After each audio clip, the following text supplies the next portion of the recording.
Hello student, कैसे हैं आप लोग। प्रीवियस लेक्चर में हम लोगों ने छोटी दूरियों का मापन सीखा था। इस लेक्चर में बड़ी दूरियों का मापन सीखना है। हेडिंग क्या है हम लोगों की? बड़ी दूरियों का मापन। बड़ी दूरियों का मापन। बड़ी दूरियां क्या होती हैं? जैसे पृथ्वी से चंद्रमा की दूरी, चंद्रमा से सूर्य की दूरी, सूर्य से पृथ्वी की दूरी, ये सब क्या हैं? हमारी बड़ी दूरियां हैं। यानी इसको हम मीटर से नहीं माप सकते हैं। ऐसा नहीं है कि मीटर लिए और यहाँ से चंद्रमा तक जो है माप दिए, नहीं।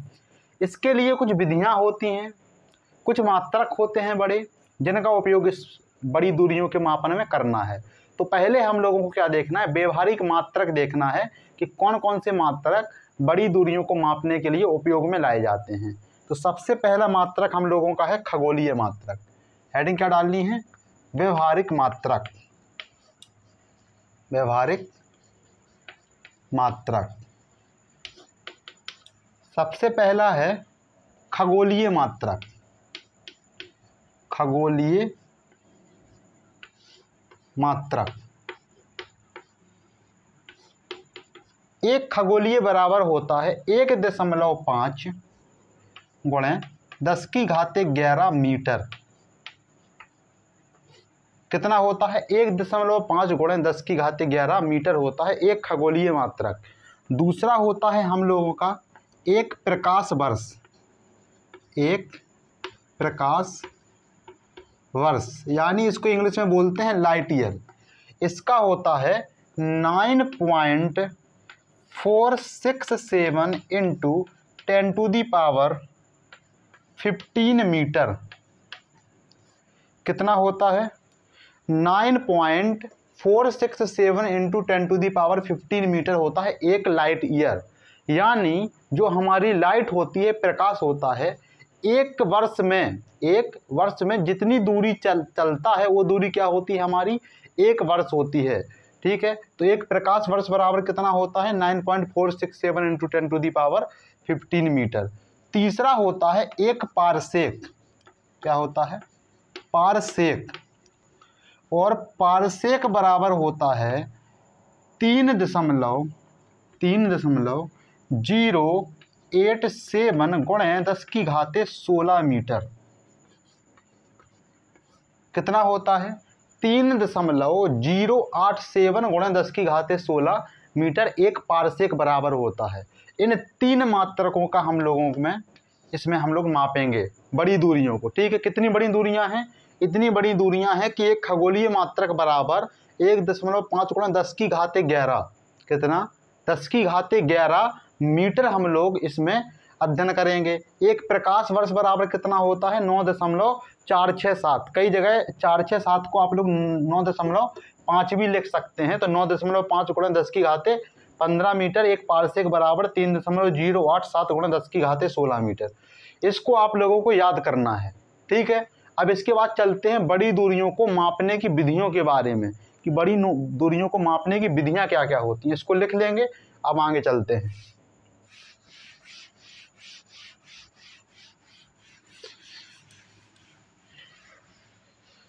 विधियां क्या? विधियां कौन कौन सी विधियां होती हैं? तो सबसे पहली विधि हम लोगों की होती है प्रतिध्वनि विधि। क्या होती है? प्रतिध्वनि विधि। और इसी को हम लोग बोलते हैं या परावर्तन विधि। क्या बोलते हैं? परावर्तन विधि। पहली विधि कौन सी है? प्रतिध्वनि विधि। दूसरी विधि कौन सी है हम लोगों की? लेजर विधि। क्या है? लेजर विधि। क्या है? लेजर विधि। तीसरी विधि कौन सी है हम लोगों की? कोणीय विधि। कोणीय विधि। कोणीय विधि में क्या याद करना है? किसी भी पिंड, जो भी हमारा खगोलीय पिंड होगा, जैसे चंद्रमा हो गया, सूर्य हो गया, जो भी तारे हैं, इनके व्यास के बारे में हम लोग कोणीय विधि के द्वारा जान लेंगे। तीसरी विधि जो सबसे इम्पोर्टेंट है इस चैप्टर की वो है लंबन विधि। कौन सी है? लंबन विधि। देखो पहली कौन सी है? प्रतिध्वनि विधि। तो प्रतिध्वनि के बारे में जानो, इसमें क्या करना है। हमारे जहाँ हम खड़े हैं, मान लो यहाँ कोई प्रेक्षक खड़ा है जिसको अपने से बहुत दूरी पर स्थित किसी पहाड़ की दूरी को जानना है कि यहाँ से उस पहाड़ की कितनी दूरी है। तो यहाँ से वो कोई ध्वनि उत्पन्न करेगा, किसी भी यंत्र को बजाएगा या कुछ चिल्लाएगा, तो क्या होगा, यहाँ से ध्वनि हमारे पहाड़ तक जाएगी और उससे टकरा कर वापस आएगी। यहाँ प्रतिध्वनि मतलब टकरा के ध्वनि वापस आ रही है, परावर्तन भी हो रहा है ध्वनि का। तो जो हम बोल रहे हैं वॉइस वहाँ पे जाएगी और टकरा के वापस आएगी, तो उस वॉइस की कुछ क्या होगी, चाल होगी। और हमारा फॉर्मूला होता है दूरी बराबर चाल गुणे समय, या चाल बराबर दूरी बटे समय। उस फॉर्मूले से हम लोग यहाँ पे दूरी को निकाल लेंगे। कैसे निकालेंगे उसके बारे में ही तो अध्ययन करना है। तो देखो पहले ही हेडिंग डालते हैं आप लोग, प्रतिध्वनि या परावर्तन विधि। क्या डालते हैं? प्रतिध्वनि या परावर्तन विधि क्या होती है।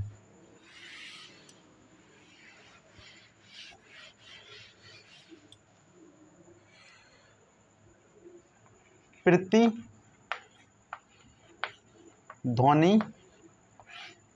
या परावर्तन विधि या परावर्तन विधि क्या होती है। देखो यहाँ पे मान लो कोई पहाड़ है, क्या है, कोई पहाड़ है जिसकी क्या है, कुछ हाइट है। यहाँ कोई प्रेक्षक खड़ा है। प्रेक्षक क्या है, जिसे मानना है, जिसको दूरी को नापना है।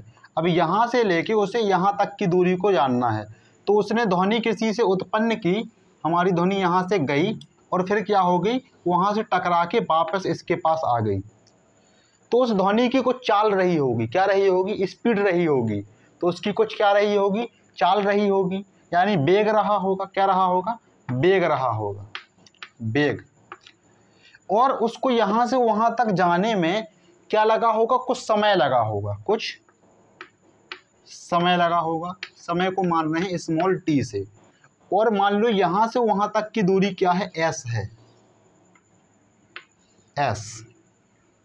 अब हम कहें कि इस ध्वनि ने कितनी दूरी तय की, तो यहाँ से यहाँ तक गई तो एस दूरी तय की, और यहाँ से यहाँ तक आई तो 2s दूरी तय कर ली उसने। जाने में दूरी उतनी ही तय की, उतनी ही उसने आने में भी तय की। यानी 1s दूरी है यहाँ से पहाड़ तक की, तो आने और जाने में दुगनी दूरी को उसने तय कर लिया। कितनी? दोगुनी दूरी। तो यहाँ से यहाँ तक s हमारी दूरी क्या हो जाएगी, दूरी क्या हो जाएगी, 2s हो जाएगी। इतना आप लोग समझे। अब चलो इसमें लिखते हैं।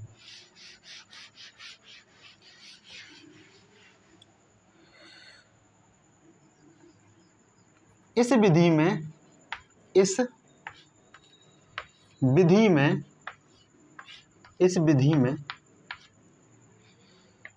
ध्वनि के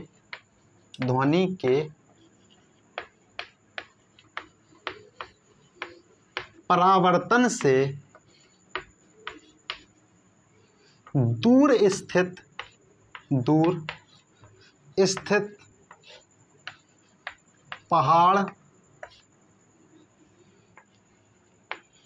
की दूरी को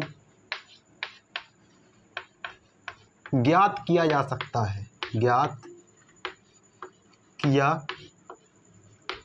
जा सकता है। फॉर्मूला यहाँ से निकालना है, दूरी बराबर चाल गुणे समय। दूरी बराबर क्या होता है, चाल गुणे समय। ये वहीं से आया है, कोई पहाड़ खड़ा है, ध्वनि गई वापस आई, यहाँ पे वो प्रेक्षक क्या है, खड़ा हुआ है। ठीक है, दूरी यहाँ की कितनी है, s है। समय कितना लग रहा है, समय आने और जाने में t लग रहा है। तथा चाल कितनी है, चाल या वेग बोलें, वेग कितना है ध्वनि का, v है। देखो यहाँ पे हम लोग चाल नहीं मान रहे हैं, v मान रहे हैं, वेग। क्योंकि जो ध्वनि होगी उसका एक निश्चित वेग होगा, ठीक है। यहाँ से वहाँ तक जाने में तथा आने में क्या होगा, समान वेग होगा, वेग परिवर्तन नहीं हो रहा है यहाँ पे, तो इसको v मान लिए। अब दूरी कितनी थी, 2s थी, क्योंकि आने और जाने में दुगनी दूरी तय करनी पड़ी। वेग v और गुणे t समय हो जाएगा, तो s बराबर कितना हो जाएगा, v गुणे t बटे s, v गुणे t बटे 2 हो जाएगा। फॉर्मूला यहाँ से आ गया, कितना आ गया, v गुणे t बटे 2, क्या आ गया हमारा, फॉर्मूला आ गया दूरी का, यानी जो चाल होगी तथा समय का गुणनफल की आधी होगी यहाँ से पहाड़ तक की दूरी, यानी प्रेक्षक से पहाड़ तक की दूरी। ठीक है, समझ में आ गया। अब चलते हैं दूसरी अगली विधि पे, लेजर विधि पे। किस पे, लेजर विधि पे। इसको समझ लिए, सेम इसी लॉजिक के ऊपर बेस हमारी लेजर विधि भी है। ठीक है, क्या है, लेजर विधि। इसमें हम लोगों ने ध्वनि के परावर्तन से किया, उसमें किसके करना है, उसमें लेजर लाइट होती है ना, जो कि हमारी परावर्तित तो होती है लेजर लाइट, लेकिन उसका प्रकीर्णन नहीं होता है, फैलती नहीं है। अगर लेजर लाइट यहाँ से चली तो वो क्या नहीं होगी, फैलेगी नहीं। और सब लाइटें क्या होती हैं, यहाँ से चली तो वो क्या हो जाती हैं, फैल जाती हैं।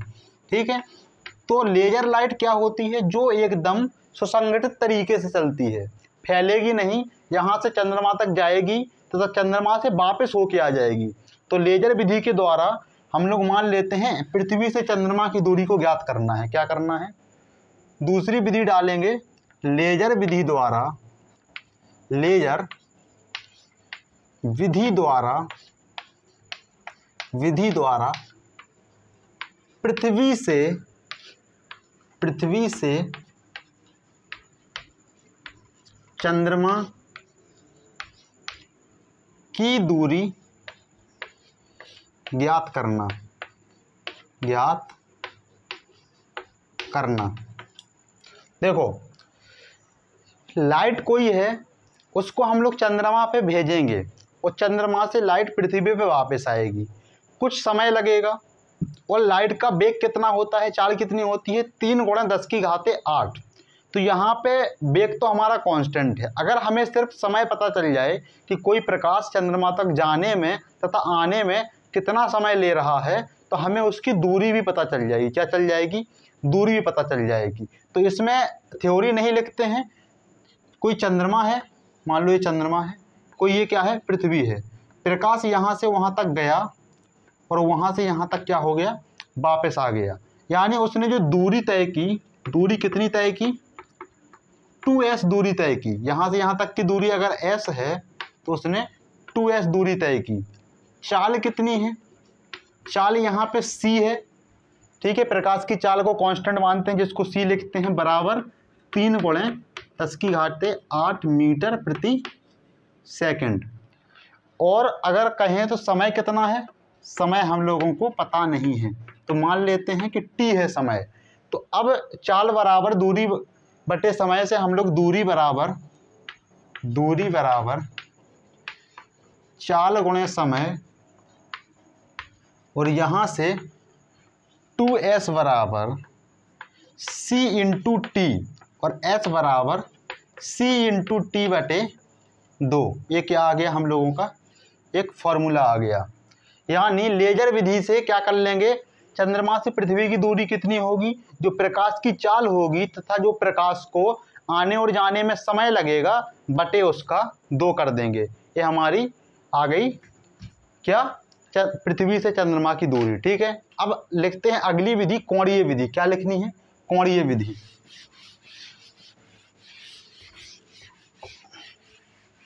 कि कोणीय विधि क्या होती है,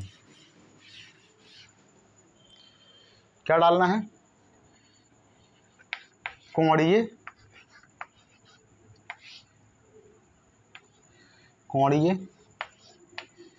विधि, जिसे बोलते हैं एंगुलर मेथड। ठीक है, कोणीय विधि को इंग्लिश में क्या बोलते हैं, एंगुलर मेथड बोलते हैं। अब देखो इसमें क्या करना है, कोणीय विधि में, कोणीय विधि से देखो, कोणीय विधि से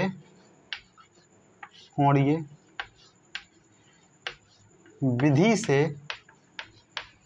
किसी खगोलीय पिंड का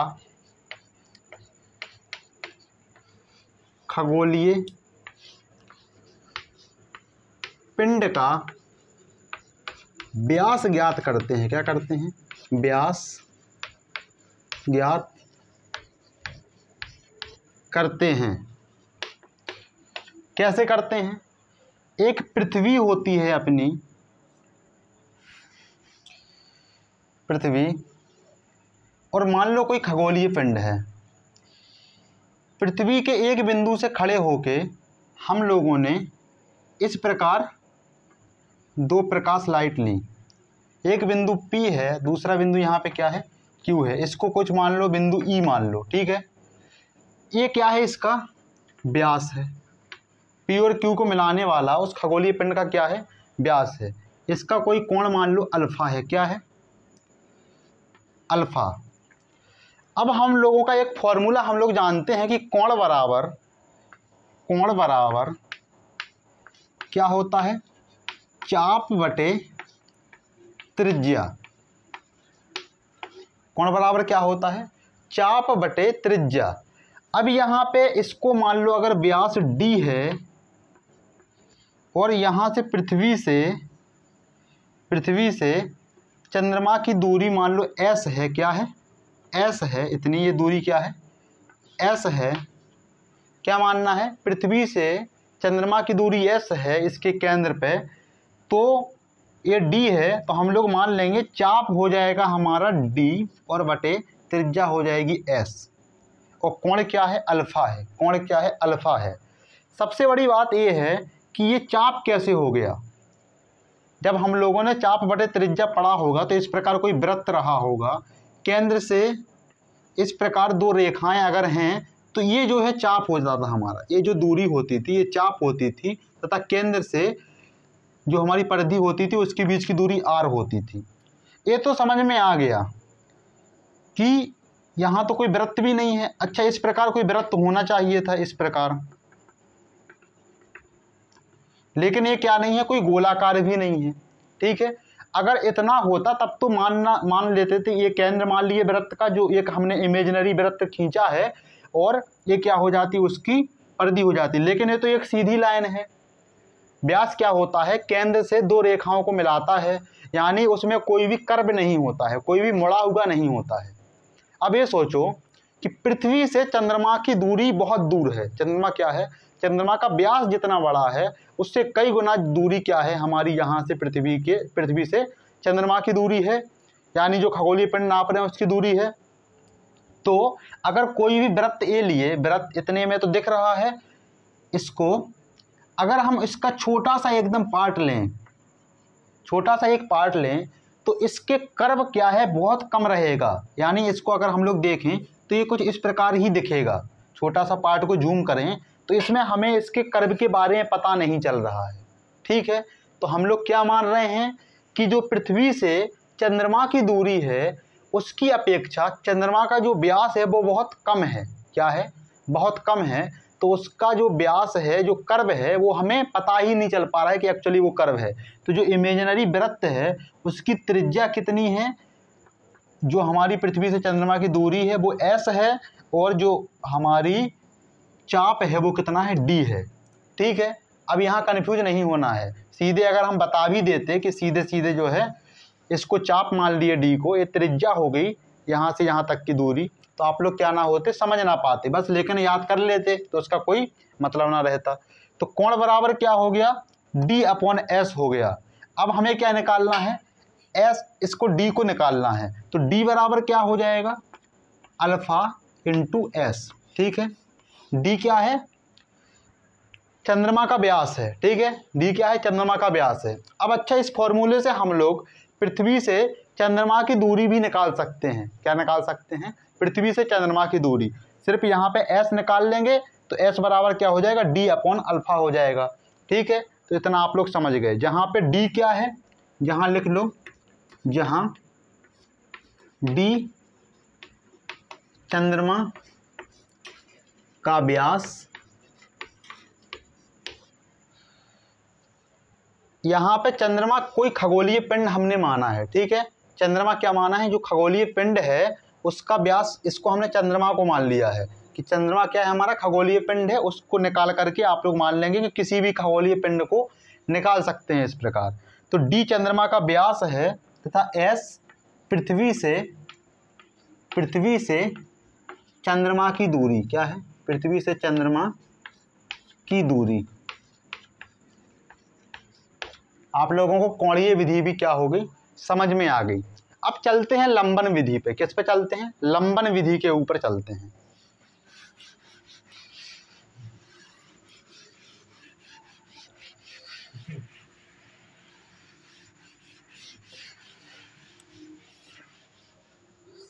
सबसे इंपॉर्टेंट आपकी विधि कौन सी है, लंबन विधि।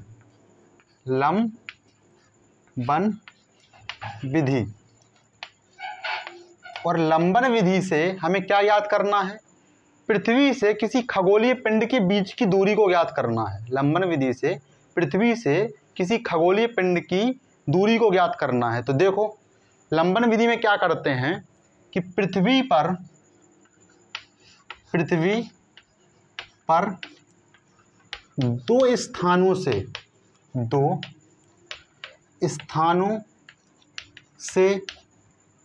दूरदर्शी की सहायता से, किससे, दूरदर्शी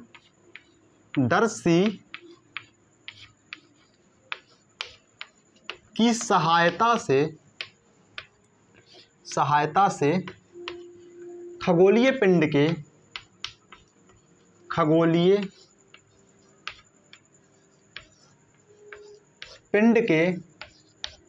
किसी एक बिंदु को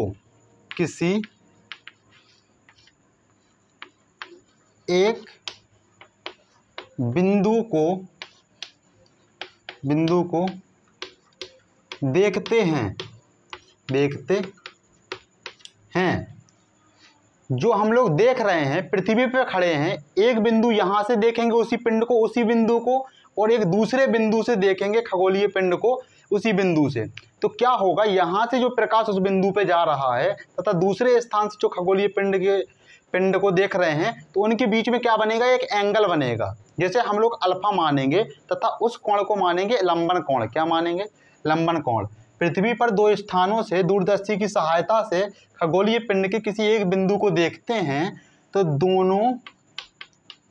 दोनों दिशाओं के मध्य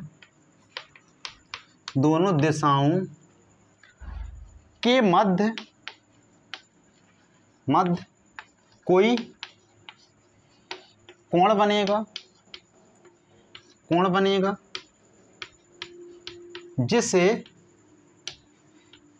जिसे लंबन कोण कहते हैं। क्या कहते हैं, लंबन कोण कहते हैं। लंबन कोण कहते हैं। पहले थ्योरी लिख लो, फिर आपको डायग्राम बना के समझाते हैं। उसे क्या कहते हैं, लंबन कोण कहते हैं। इसे अल्फा से लिखते हैं। अल्फा से लिखते हैं, ठीक है। आप लोग किसी को भी मान सकते हैं, लेकिन यहाँ पे हम क्या मान रहे हैं, अल्फा से लिख रहे हैं। तथा जो एंगल को मापेंगे उसको हम रेडियन में मापेंगे। किस में मापेंगे, इसे हम लोग रेडियन को आर्क एंगल भी बोलते हैं। तो कहीं कहीं पे आप लोगों को आर्क एंगल लिखा भी आ जाएगा, लेकिन अल्फा को किस में मापना है, रेडियन में मापना है, डिग्री में नहीं मापना है, रेडियन में मापते हैं। ठीक है, इतना थ्योरी लिख लिए। अब समझाते हैं डायग्राम से किस प्रकार से जो है करना है।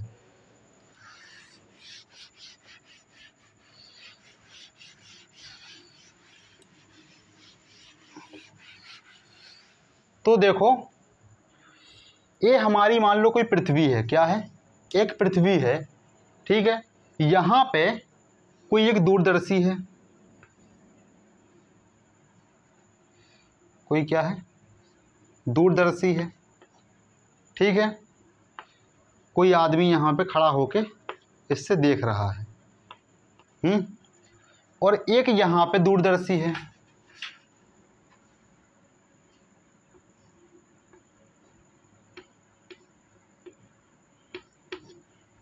कोई आदमी यहाँ से खड़ा होकर देख रहा है किसी एक पिंड को, किसको, किसी एक पिंड को, तो कुछ इस प्रकार से प्रकाश जाएगा इससे, ठीक है, और इससे कुछ इस प्रकार से प्रकाश जाएगा। ये क्या है, एक दिशा हमारी ये है और एक दिशा हमारी ये है, तो हमने क्या कहा था, दो दिशाओं के मध्य एक कोण बनेगा। ये जो एंगल बन रहा है यही हमारा अल्फा है, जिसे हम लोग क्या बोल रहे हैं, लंबन कोण बोल रहे हैं। क्या बोल रहे हैं, लंबन कोण। ये जो कोण अंतरित हो रहा है इसे ही क्या बोल रहे हैं, लंबन कोण बोल रहे हैं। अब देखो इसमें जो बीच की ये दूरी है इसको हम लोग डी मान लेंगे। क्या मान लेंगे, डी मान लेंगे। और ये जो बीच की दूरी है इसको मान लेंगे कैपिटल डी, ठीक है। इन दोनों के मध्य की जो दूरी है इसे डी मानेंगे, तथा पृथ्वी से चंद्रमा की जो बीच की दूरी है इसे क्या मानेंगे, कैपिटल डी मानेंगे, ठीक है। अब एक बात और होती है, इन दोनों के समांतर इस प्रकार और इस प्रकार अगर दो समांतर रेखाएं खींच दें तो ये जो एंगल बनेगा वो कितना बनाएगा, अल्फा/2 बनेगा, और ये कितना बनेगा, अल्फा/2 बनेगा, जिसका यहाँ पे कोई लॉजिक नहीं है, लेकिन किताबों में इसको दिया रहता है कि इसका मतलब क्या है। तो देखो, जब हमने यहाँ से कोई प्रकाश चंद्रमा यानी किसी खगोलीय पिंड के ऊपर डाला था, तथा यहाँ से जो डाला था तो चंद्रमा के ऊपर कोई हमारा व्यक्ति बैठा नहीं था कि वो एंगल नाप करके हमको बता दे कि कितना एंगल वहाँ पे अंतरित हो रहा है। तो यहाँ पे क्या करते हैं, जो हमने यहाँ पे जो समांतर रेखाएं डाली हैं, यहाँ पे डायरेक्शन पता चलेगी दो रेखाओं की, ठीक है, और वहीं से एक कोण निकालेंगे। अल्फा/2 निकला पहले और अल्फा/2 निकला दूसरा, तो अल्फा बराबर क्या हो जाएगा, अल्फा/2 प्लस अल्फा/2, और हमारा यहीं से एंगल आया है अल्फा, ठीक है। तो आप लोगों को किताबों में सबसे पहले तो अल्फा समझाया गया होगा कि अल्फा कहाँ से आया है, ठीक है। तो यहाँ पे इसको कन्फ्यूज नहीं होना है कि अल्फा कहाँ से आया है। तो लंबन कोण क्या है, हमारा अल्फा है। अब सबसे बड़ी बात मानते हैं कि क्या है कि एक हम लोगों का फॉर्मूला होता है कोण बराबर चाप बटे त्रिज्या, और चाप यहाँ पे क्या है, डी है। ये जो हमारा डी है ये क्या है, चाप है, और ये क्या है, कोण है, और त्रिज्या क्या है, यहाँ से यहाँ तक की कैपिटल डी दूरी है। त्रिज्या क्या है, कैपिटल डी है, स्मॉल डी क्या है, हम लोगों का चाप है, कोण क्या है, अल्फा है। तो अल्फा बराबर यहाँ से क्या निकल के आएगा, अल्फा बराबर चाप small D upon capital D. और निकालना क्या था, इन दोनों के बीच की दूरी, तो कैपिटल डी बराबर क्या आ जाएगा, कैपिटल डी बराबर स्मॉल डी अपॉन अल्फा। ये आ गया हम लोगों का यहाँ से फॉर्मूला। यही हमारी क्या थी, लंबन विधि थी। यानी कैपिटल डी क्या है, पृथ्वी से चंद्रमा के बीच की दूरी, तथा डी क्या है, डी हमारा पृथ्वी का व्यास भी मान सकते हैं। अगर एक तरफ इस कोने पे पृथ्वी के एक पोल पे इसको रखा, किसको, दूरदर्शी को, और दूसरे पोल पे अगर दूरदर्शी को रखा तथा हमने कोण अंतरित किया, तो ये क्या बन जाएगा, पृथ्वी का व्यास बन जाएगा।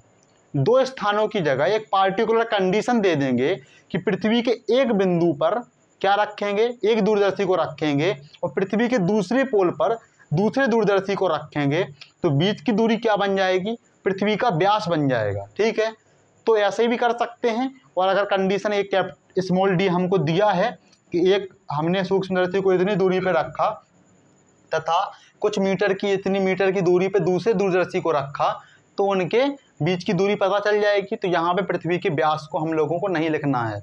और अगर पता नहीं रहेगा तो यही मान के चलेंगे कि एक सूक्ष्मदर्शी, एक दूरदर्शी हमारा एक पोल पे रखा है तथा दूसरा दूरदर्शी दूसरे पोल पे रखा है, ठीक है। तो यहाँ से लंबन विधि आप लोगों को समझ में आई कि लंबन विधि में क्या होता है, कैपिटल डी बराबर स्मॉल डी अपॉन अल्फा, ठीक है। लंबन विधि समझ गए। और आपको यहाँ पे ये वाला हमारा जो टॉपिक था, टॉपिक का नाम क्या था, बड़ी दूरियों का मापन, ये भी क्या हो गया, समाप्त हो गया। तो बस चलते हैं, आज के लेक्चर में इतना ही, मिलते हैं अगले लेक्चर में, ठीक है। क्या करना है, हम लोगों को द्रव्यमान का मापन सीखना है कि द्रव्यमान का मापन किस प्रकार करेंगे। अभी दूरियों का मापन चल रहा था, फिर अगले लेक्चर में क्या करना है, द्रव्यमान के मापन के बारे में सीखना है। ठीक है, चलते हैं फिर।